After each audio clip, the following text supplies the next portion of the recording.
We all know that. We know that. And he has to get up in front of strangers. And one of the first things you do when you give a speech is you have to know your audience.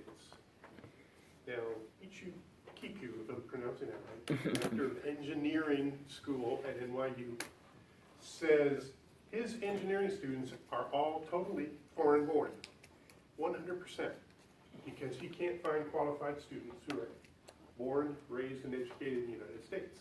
Oof. I'm telling you right now, your audience may be foreign. And because of that, some of your assumptions, like high school and growing up at home, might be totally incorrect. Good point. You may have to judge that when you see the audience. You give good speeches, Dr. Kim. You engage the audience. And in this speech, he engaged them by throwing questions out. Questions that they could answer and might or might not answer. That keeps them interested in what he is saying. He started the speech out, though, saying that he was going to give them some facts, and it was kind of leading up to something that he was going to give them that would be useful.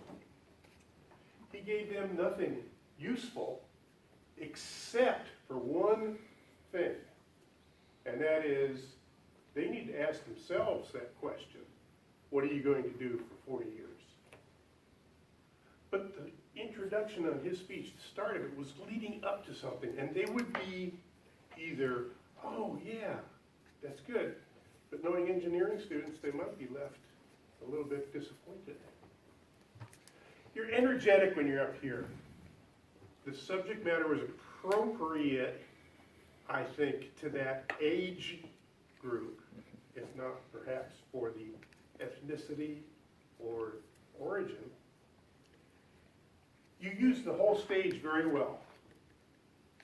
Your hand gestures, your movements, all of that is very good.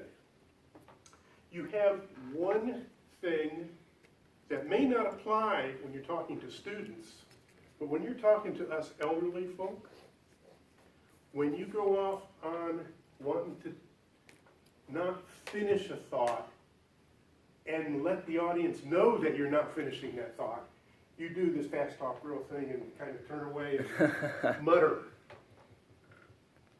That could be a technique, but to some people it's very distracting. Gotcha. And they feel like they're missing something. So when you do that technique, practice that technique, but practice it by doing it so that they know you're not finishing that thought, rather than saying something that they've missed. Other than that, excellent speech. Thank you.